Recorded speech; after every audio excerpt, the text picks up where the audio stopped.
Ang di ko lang alam ay meron siyang inilagay.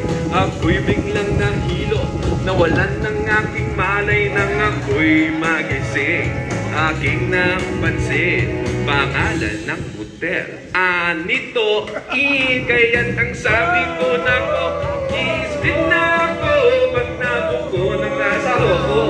Mahirap to, walang wala sa isip ko ang kanyang baywang.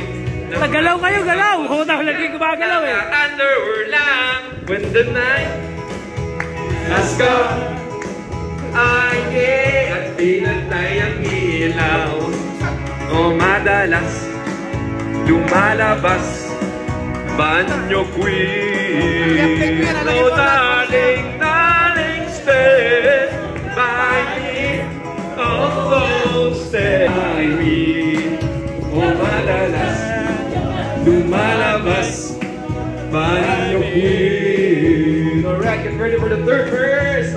Pag kami nagtatawanan at nagkwekwentuhan doon sa sofa, kami naglalampungan ng ginaw para ko nasarap ponggi.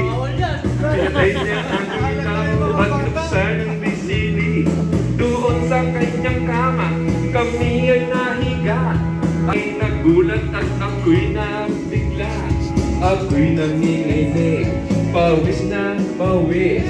Pinutok ko, pinasok ko, and boy, walang daplis. Sabi na sa akin, oh, alang-alang sila sila.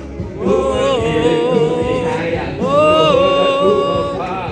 Matapos na kami, ang sabi na, shit! When the night, let's go! Ay, pinatay ang ilaw. O madalas lumalabas banyo queen. O darling,